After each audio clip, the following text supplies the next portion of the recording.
the brain is the key for goals, whether they're physical or whether they're financial or whatever it is. It's believing that you can do it. It's having confidence in it. And it's visualizing and imagining that it's already happened.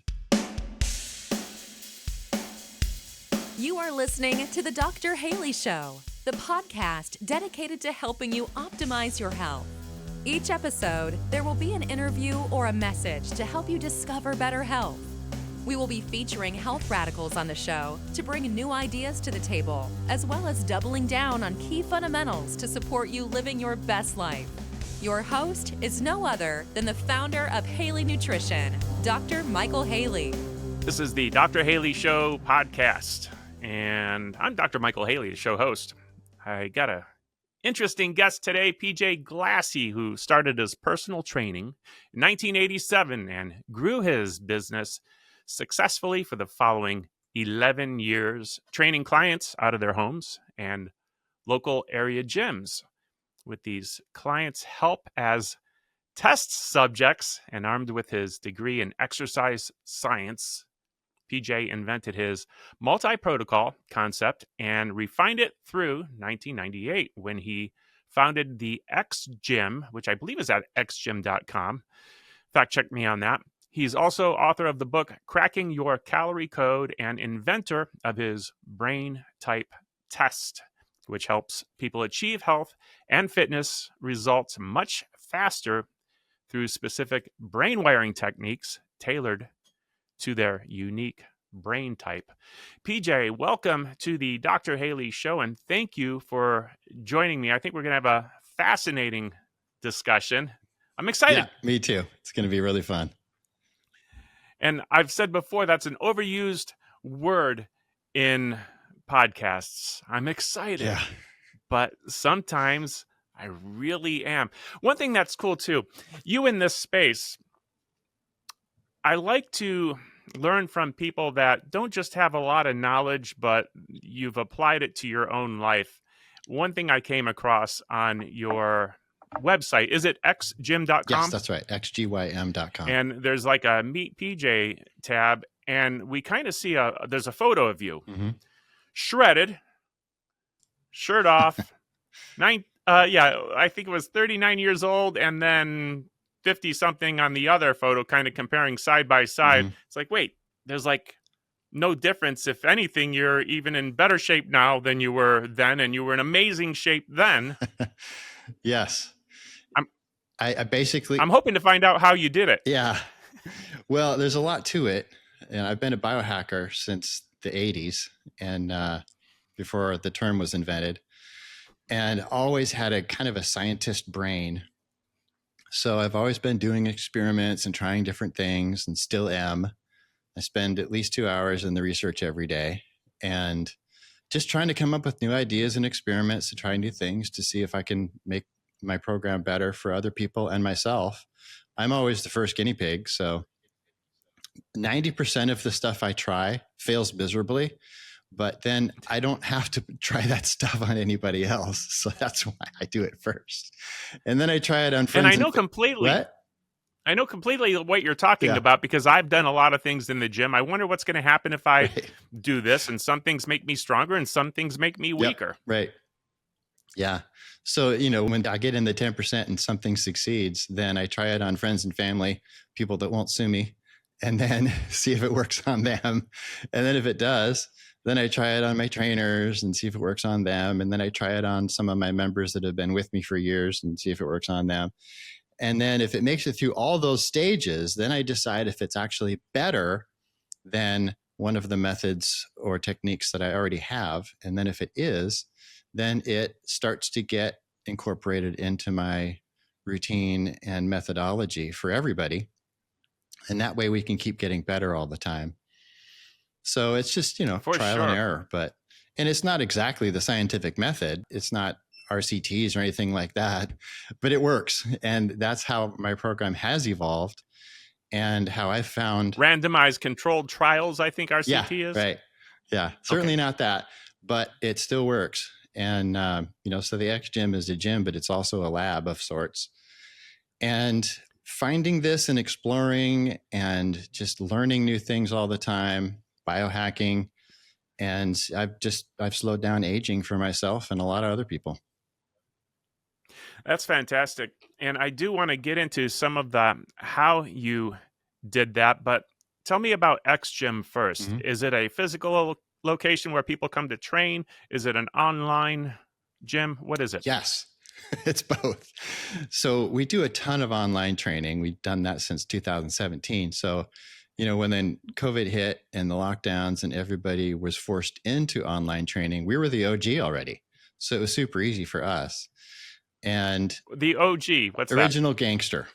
So that's the, the OG is like, the pioneer. So we used to say pioneer, and now in 2024, 25, we say OG. I am so uncool. Yeah. My kids will laugh at me for that one. Right, Okay. right. I like it. And so we do a lot of online training people all over the country and the world, especially with when our members are traveling. They come to the gym. Of course, they work out there when they're here, but then when they're traveling, they can still work out because we're training them through FaceTime or Skype. Well, now it's Teams. So live training in their hotel room, in the hotel gym, in another gym, whatever, wherever, on the beach, whatever. And we just make it work. Yeah. And then when they're in the park, there's all kinds of places to train. Oh, sure. Let's talk about the different types of exercise, and I'll throw some of them out there. And what I'd kind of like is an idea of how much time I should spend on each one, maybe in a given week. Yep.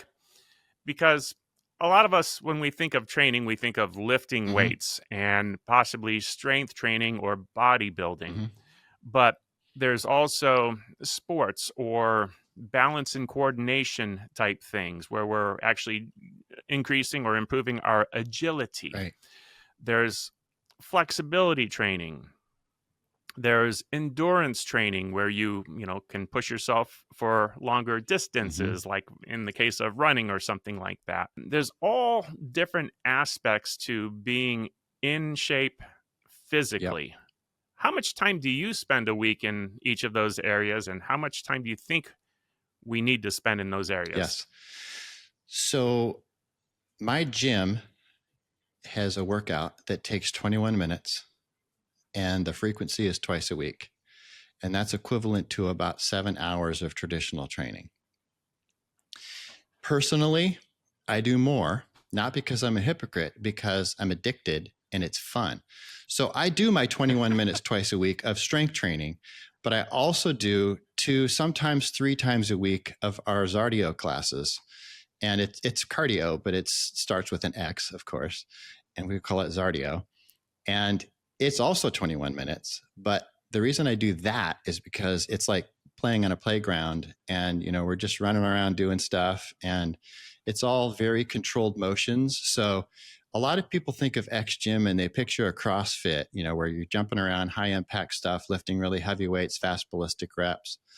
We do none of that. It's more like Tai Chi, but with weights or resistance bands or something like that. So constant time under tension. And then the cardio classes are very low impact, but very intense. And so is the strength training, very intense. Now, with the cardio classes, people, of course, are getting cardio benefits, but they're also getting strength benefits because of the time under tension. And then with the strength classes or workouts, because we do one-on-one and small group training, that is, of course, strength, but it's also giving people cardio benefits because of the time under tension and the rapid rise in heart rate and the spike in heart rate, and then the valleys in between where we're walking over to the next exercise and the heart rate's coming down and all that. So you'd graph it on a piece of paper and it looks like interval training. And so as far as the heart and lungs are concerned, it is. So that's why people get cardio. And so most people come to the XGym twice a week for 21 minutes. And that's because they're really busy people. The biggest part of our bell curve is 40 to 70 years old, because those are the busy people. They don't have time to work out, or they don't want to put the time in to work out. They want to get it done really fast, but get the benefits of working out for a really long time without having to work out for a really long time. So that's what the methodology is designed to do. Yeah, I'm in that category for sure. Hmm. I want to get in, get it done, and get back to the daily For grind, sure. the schedule, Hmm. back to work, whatever the case Yeah. is. What about flexibility training? Did you include that in there? It is. Yeah. And with traditional training, you're doing sets and reps, and they're fast ballistic reps. You're doing, 8 to 12, and then you rest for a couple of minutes between sets, and then you do the exact same thing again 3 to 5 times. And that's why it takes so much time. And you're doing a limited range because they're snappy reps with heavy weights. We're doing a big, huge range with very slow motion or controlled motion, depending on the method.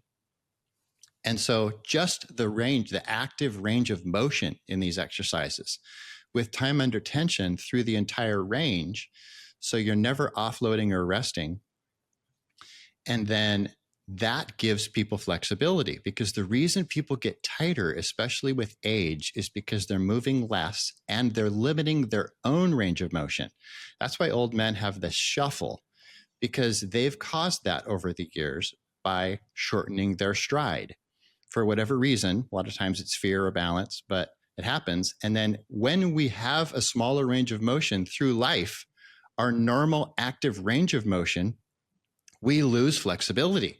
Things just get tighter because the body says, well, I don't need that big range. And so the tendons get tighter, connective tissue, muscle, joints, all that stuff tightens up because it hasn't been used outside a certain range. So it doesn't feel like it's necessary for that. And adhesions form and all sorts of awful things. It can be reversed. But when you actively go outside of your normal range of motion, then you are becoming more flexible without stretching. So we recommend it for people that ask. We tell people you don't really need it because of how we're doing things here. But if you want to become more flexible, or if you have some severe limitations in your flexibility, here's a routine that will show you. And it'll probably take about 5 minutes. And the best time to do it is when you're warm, right after your workout, doing it as you're cooling, or at home, when you're get warm. I mean, it's good to do cold stretching too. It's not a waste of time. Now, I'm in agreement with you, though, Yeah. because you're more likely to injure yourself cold stretching. Right. And, Mm-hmm. if you warm things up, now they're actually Yep. flexible and you're kind of flushing out all the tensions, the adhesions Totally. that you had mentioned. So I'm a bigger fan of stretching after the exercise. Yeah. Yes, kind of flush your spine out in the morning when you wake up and, stretch like a cat or dog does every time they get up from a period of Yep. inactivity.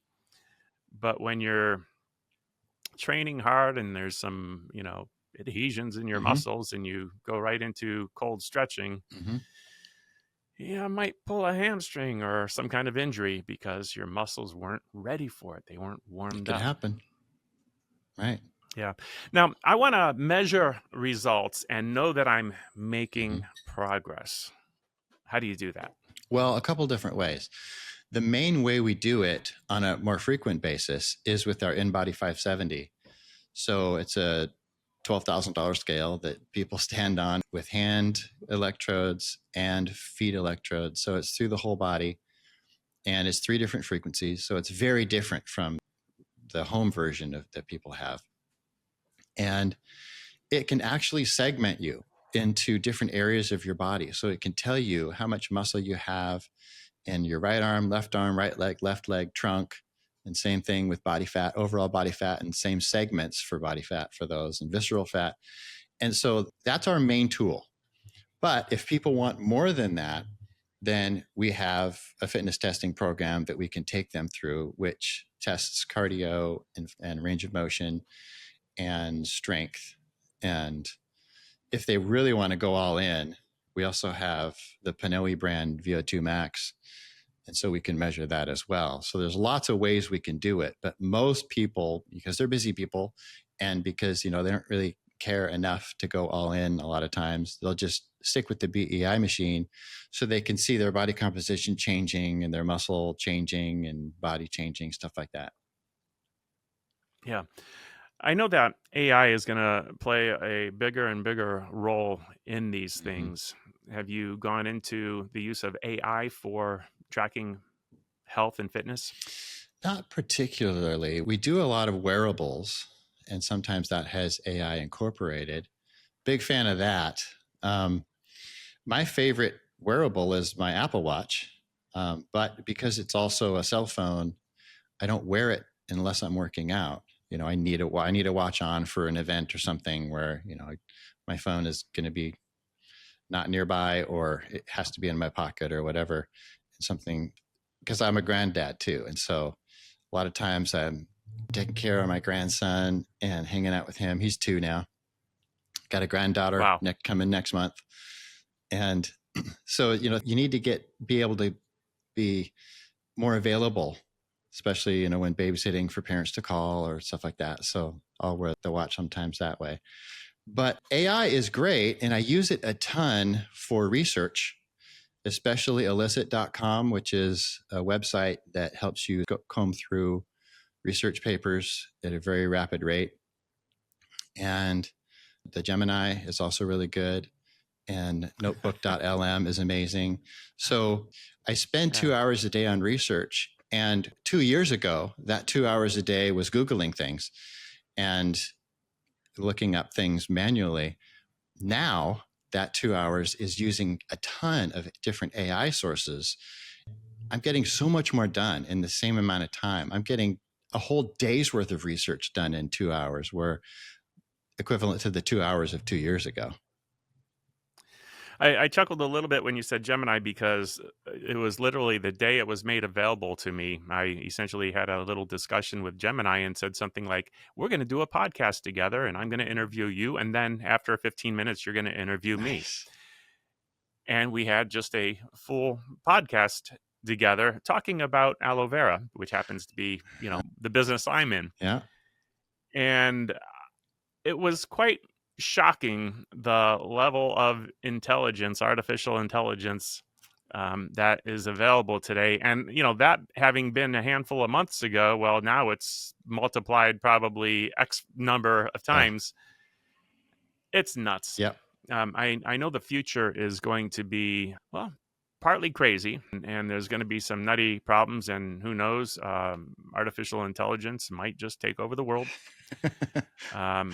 But before that happens, the Terminator movie, we'll probably have a lot of benefit from it. Yeah. And whether that's 5 or 10 years or 100 years from now, who knows? Right. Yeah, it's funny. Fun stuff. And with that when you mentioned the aloe vera, so everybody with the COVID thing, everybody went crazy for hand sanitizer. And that really bothered me. But some of my members were just, I would explain it as much as I could, but hey, I've got this really good soap in all the bathrooms here, and it's really good for you. And that's a great way to do it. But they insisted. So what I did is I made my own formula for the people that absolutely had to have hand sanitizer.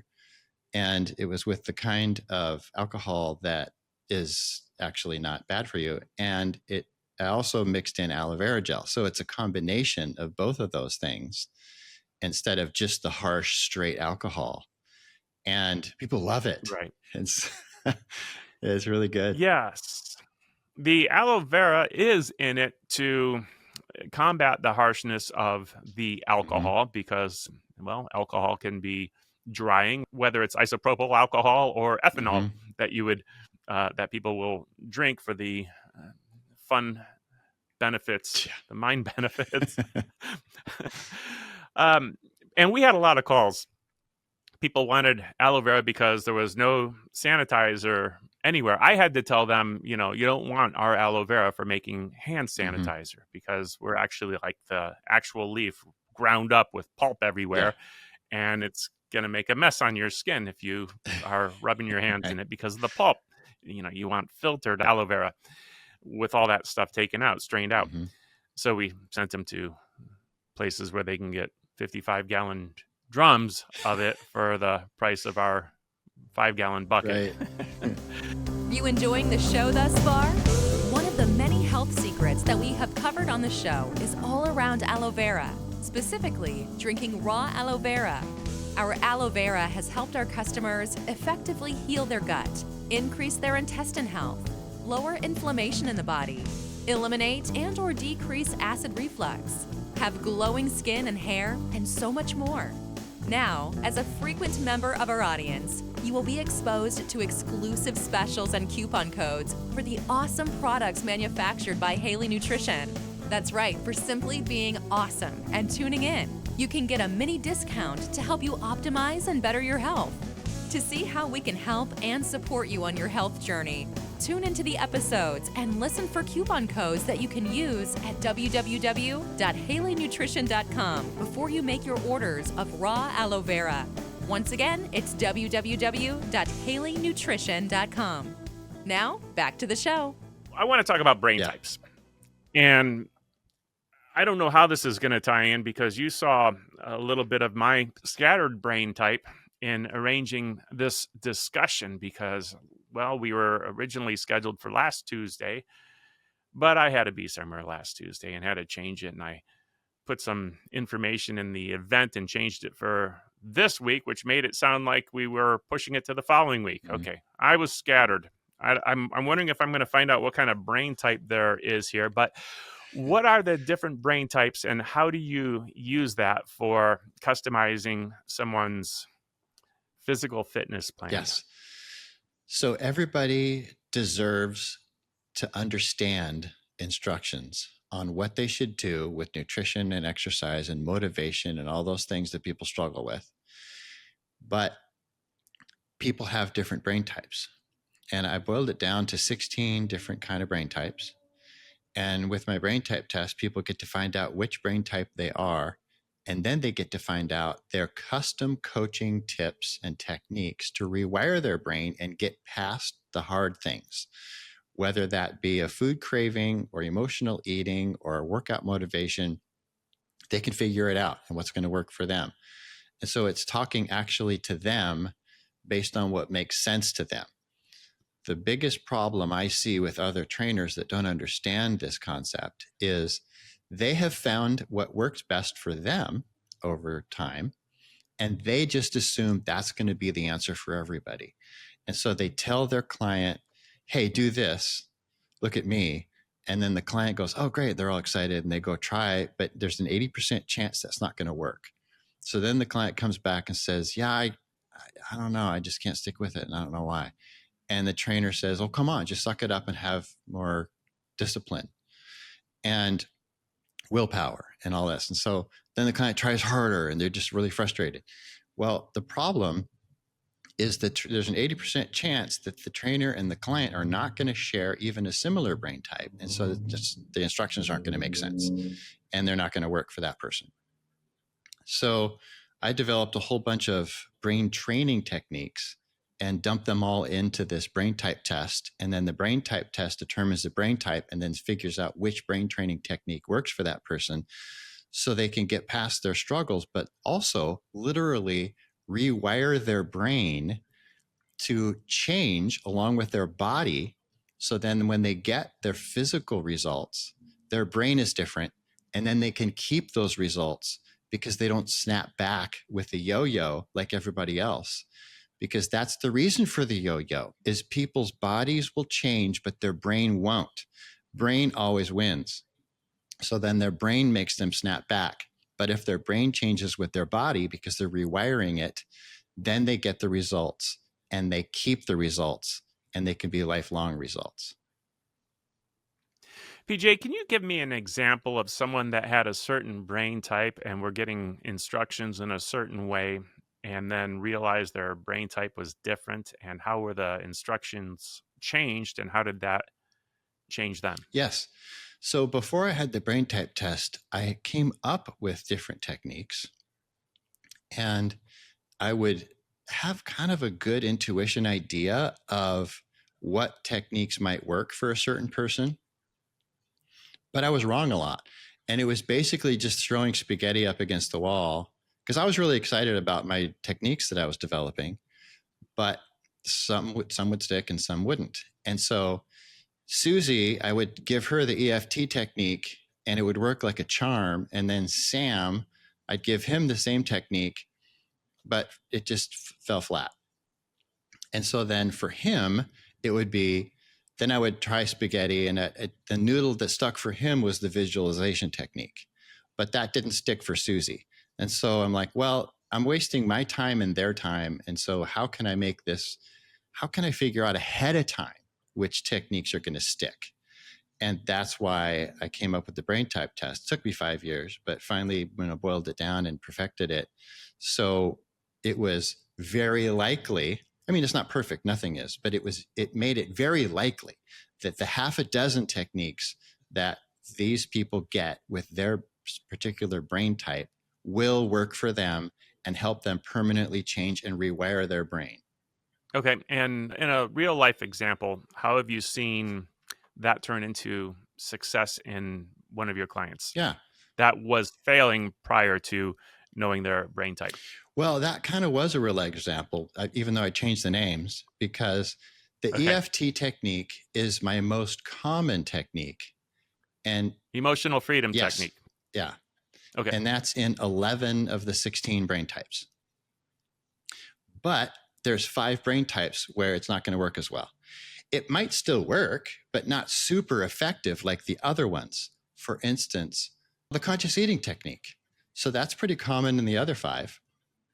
And the conscious eating technique is where you are slowly chewing your food, enjoying your food, tasting it, smelling it, talking about it, taking your time. And then your brain can register the satiety mechanism, the fullness, better and quicker.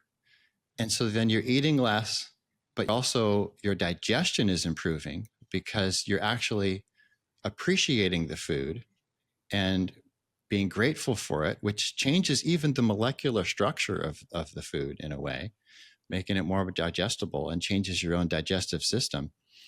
And so that would be a good example where in one of the 5 that doesn't have the EFT, that one would be great. So that the EFT people find it awesome to get rid of cravings and emotional eating. But those other 5 it doesn't work as well as the conscious eating technique does. So that's going to work better for them. I'm understanding. So, and just understanding the satiety and the nutrients that we're taking in, for one person, it's going to work if you slow down and experience your food. For another person, an EFT technique, which looks like what? Well, it's tapping. So there's different techniques within it and they all work. And the easiest way, quickest way for people to understand what I'm talking about is just to go to tapping.com. It's not my site, somebody else's, but, and his technique is a little bit different than mine, but it works just as well. And it's, yeah. And I think it's interesting that you mentioned this as different brain types, because tapping is something that hasn't worked for me. Mm-hmm. So I never understood why, but I guess it's not a, one solution for everybody answer. Right. And I also like what you said about people that will tell people this is what you have to do because it worked for them. Right. And we see that in diet recommendations all the time. You have to be keto or a raw vegan or a vegetarian, or, you should only eat meat, or everything should be raw, everything should be cooked. And, you can only eat sprouts. And there's all these, I'm on an all fruit diet or one food per day. There are so many weird diets. I think there was someone on TikTok that was famous for her banana diet. Right. And, okay, you may have gotten great results, and maybe there were temporary results and you duped us. Right. But that worked for you. And for some people, they're going to do better with more fat. Some people will do better with more protein. Some people will do better on more carbs. Some people will do better on animal foods. Some people will do better on plant foods. And there's also different purposes for the diets. I want to, I want to look like PJ Glassey, all shredded and stuff. Well, that's probably a different diet than I want to strengthen my immune system because I'm having these particular challenges. Totally. So with that, what's your diet like? Well, personally, I'm keto. Well, I wouldn't say keto because I eat more protein than your classic keto, but I would say low carb. That's an easier way to explain it. but I rarely recommend it to other people because it's the hardest one to do. So what I typically tell people is start with the Mediterranean, see how that goes, and then keep a food log, track everything. And so then in 3 months, if you think you've mastered it, let's get back together. Let's look at your food log and see and if it's working for you, let's just keep going, keep doing it. But then if you want something else, then let's talk about paleo. And then, we can try that because some people like variety, like to switch it up and try different things. And then rarely some people will end up with the low carb or the keto, but the Mediterranean is the easiest one to do, and it's a relatively healthy diet. And so that's what I would typically start with. But for me, I'm keto. And the reason for that is I've tried them all. And that's the one that works best for me is the super low carb. I just add more protein because, muscle is important and I'm training hard and I want to make sure that that is maximized. I'm not overboard on protein like the protein powder companies want you to be. But, 150 grams a day is a lot more than most people are eating. And it's more than keto. Yeah. What's your favorite protein source? Oh, gosh. Grass-fed tenderloin steak, I think, is my favorite. I have some property over in Eastern Washington. It's all off-grid and it's super fun. And I noticed that some cows were walking up onto my property, which I don't mind. And, they're eating my grass, which is great. And so we made friends. And then this guy the next week comes over on a 4-wheeler checking the fence and all that stuff. And he goes, hey, my cows got out and sorry if they came over here. And I go, oh, no, they're welcome. And we started talking and I asked him because these cows, I was looking at these cows and first of all, my property is up at 4,200 feet. So the air is really clean up there. And these cows are wandering, eating wild stuff, eating the best stuff, lots of variety up there, lots of green stuff. They're eating the best they can find. So I'm thinking, wow, it doesn't get any better than that. These cows, wild cows in clean air. And so I asked him, do you ever sell the meat? And he goes, well, yeah, I was thinking about it. And so I kind of talked him into it. And that's who I get my beef from. And nice. It's just amazing. And I just can't think of anything better than the grass-fed tenderloin. Truly grass-fed, not the legal definition of grass-fed, but truly that's where they live and that's what they eat. I know the legal definition is something like must spend 50% of their life in the field. Mm-hmm. And usually it's kind of like the first, 6 months, a year of their life or so. And then they get fattened up from, 500 or 600 pounds to 1,500 pounds on all of the inflammatory grains. And they call that grass-fed. My favorite protein bar, I think, is dried beef. Good. But there's different kinds. There's processed dried beef, which is maybe easier to chew because it's been ground up and stuck in a tube or, kind of glued back together or whatever they do. And then there's actually just sliced and dried and maybe it's seasoned in, something natural.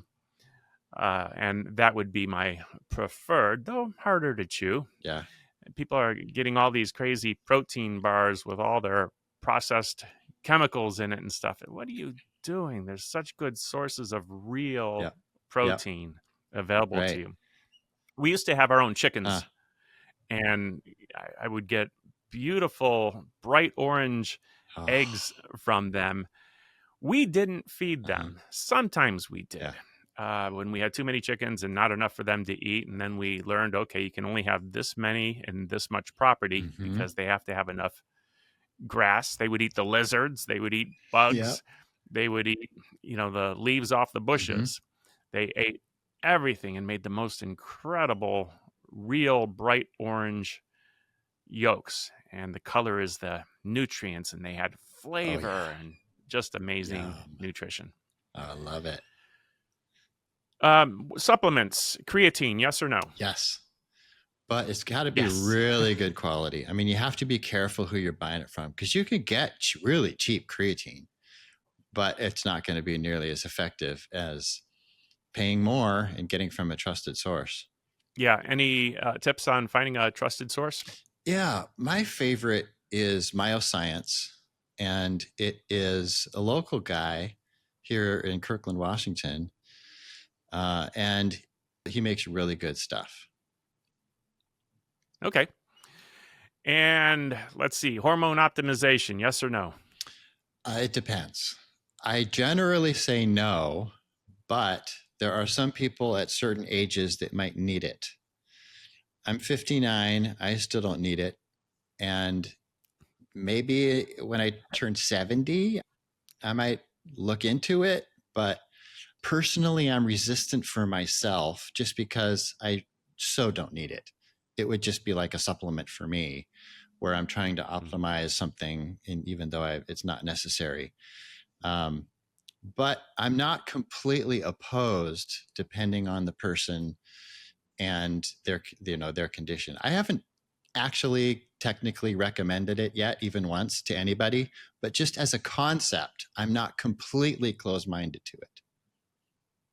Yeah, I think that's wise. And for me, I suggested that one person, get measured and check because when you're packing on the pounds and your knees are failing and you're lethargic and, maybe even your marital relationship could be Yep. better.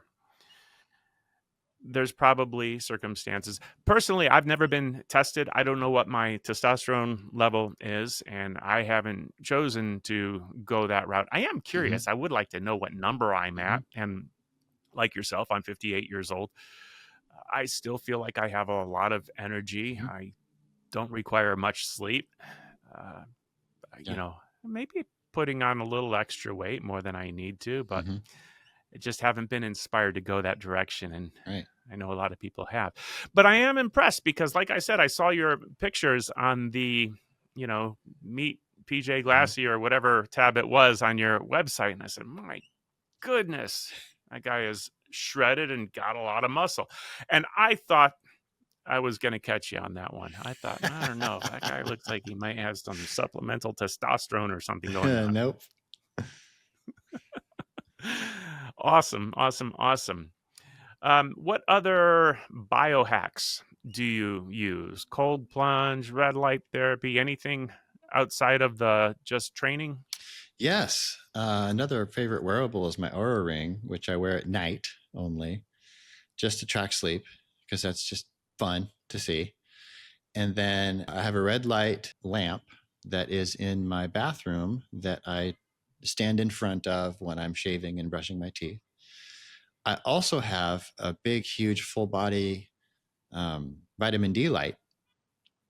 And I take, again, I'm turning that on just when I'm doing other stuff, but never more than 3 or 4 minutes a day. If I did stand in front of it for longer, it would actually tan me, but I don't enough for that.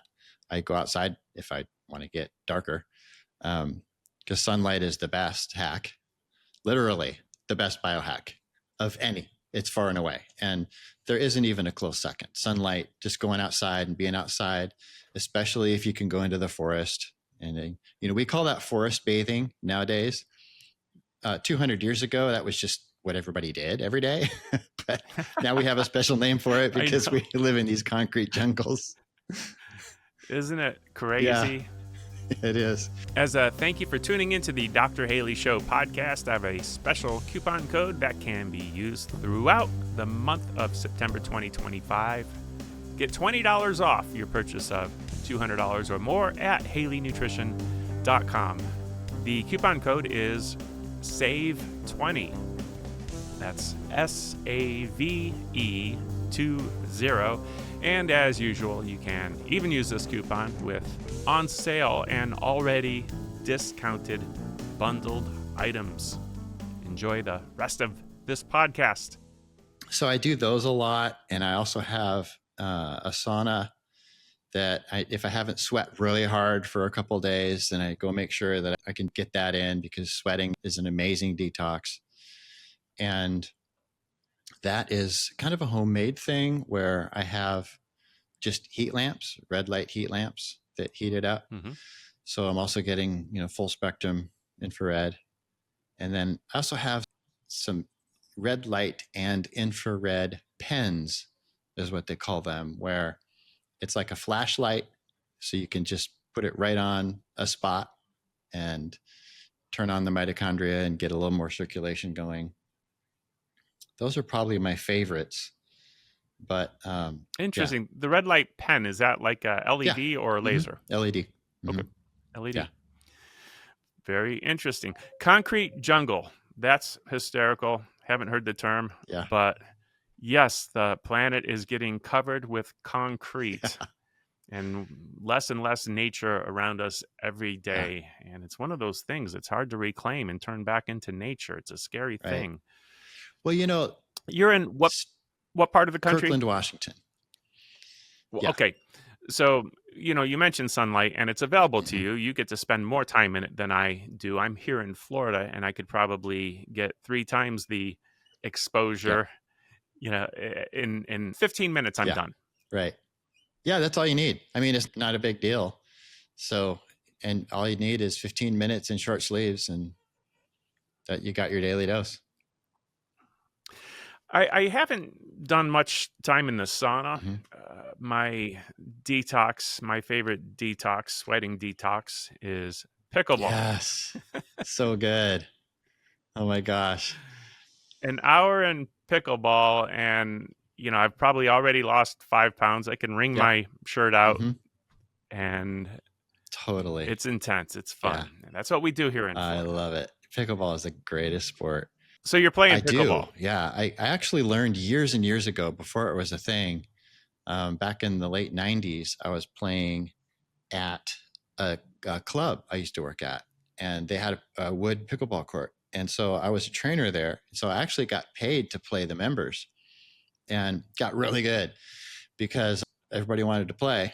So technically, I guess you could call me I was a professional pickleball player because I was technically being paid to play, but it was a paycheck at the gym. And you meet the definition. Yeah. So, and then last year I was out playing with Bev, my wife, and it was on a cement court.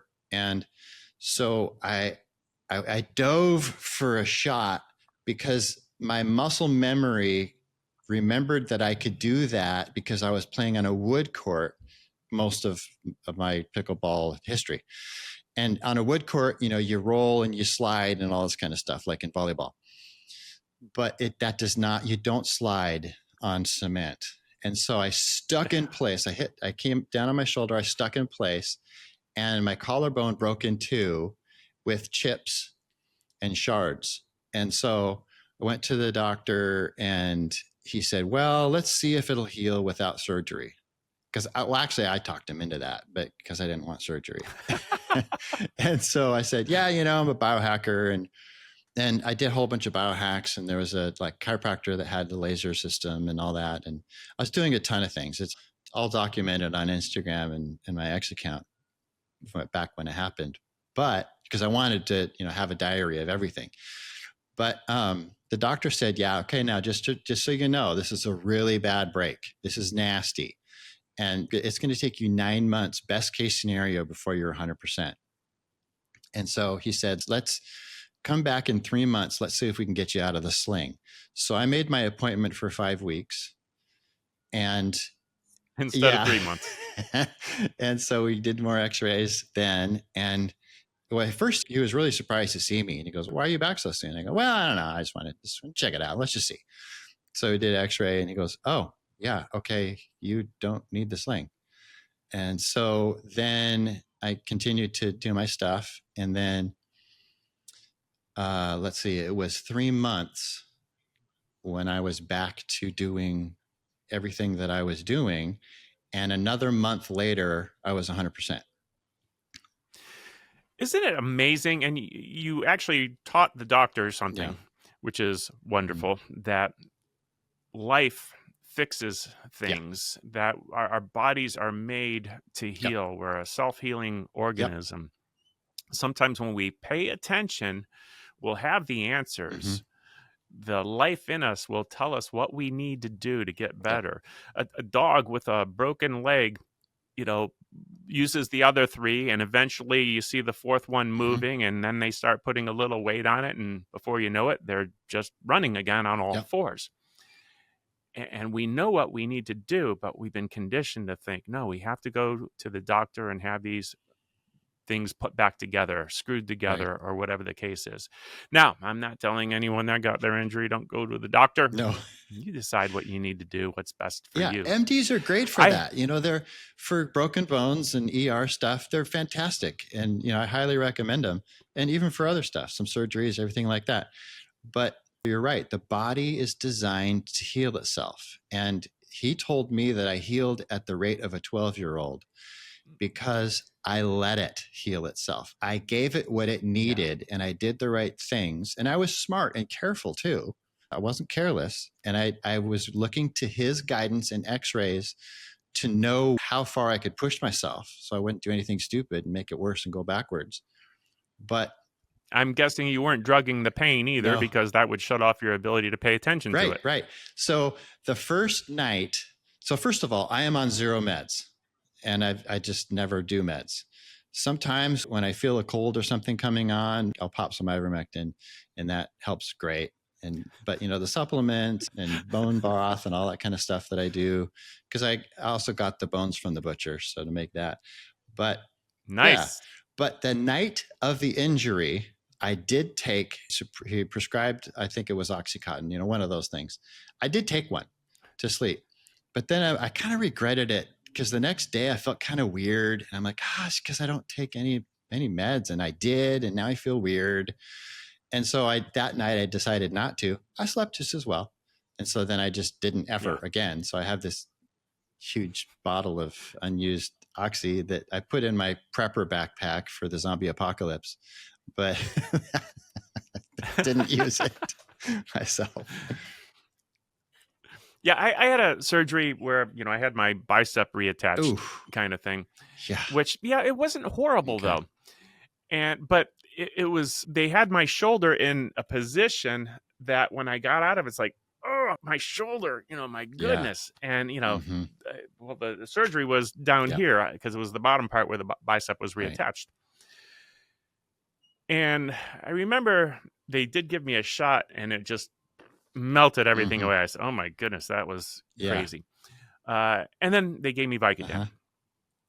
And I took one Vicodin, and I said, this is not good. I will not use this ever again. It was amazing, and I loved it, which is why I knew it was not good. Exactly. But it's like, no, the pain is your friend, and you're supposed to obey it, and it'll teach you what you can do, what you should do, and what you should not do. I recently injured my shoulder doing a cartwheel at my daughter's daddy-daughter dance. Nice. And and in all the practices and stuff, it was no problem, but I must have did something wrong, and then I had to do it in a second show on the injury. Boy. But I'm gonna do it. I don't care. I warmed it up as much as I could before. I couldn't even raise my shoulder up, but I did it again. It's like, okay, now the damage is really done. And what do? I go to the gym, and I find the exercise that exercises that exact point. And with no weight, it was miserable. And in a couple days, it's, working just like it's supposed to. Because, we pay attention. What do we need to do? And I'm going to rehabilitate that. I'm going to do it now on the front end, because it's a lot easier before the scar tissue develops. And our bodies were made to heal. You just got to give it totally what it needs. Yeah. And when I broke my collarbone, the doctor was saying, oh yeah, lots of ice and all that kind of stuff. And I'm like, I didn't say that to him, but then I got back home and I go, I'm going to watch it and let's see if I need ice. I never did, never iced it once, because the inflammation is a good thing, but it didn't ever go overboard. And ice is great if it's overboard or if it's impeding healing down the road later. It never did, never went overboard. And so I never iced. The one time I really iced,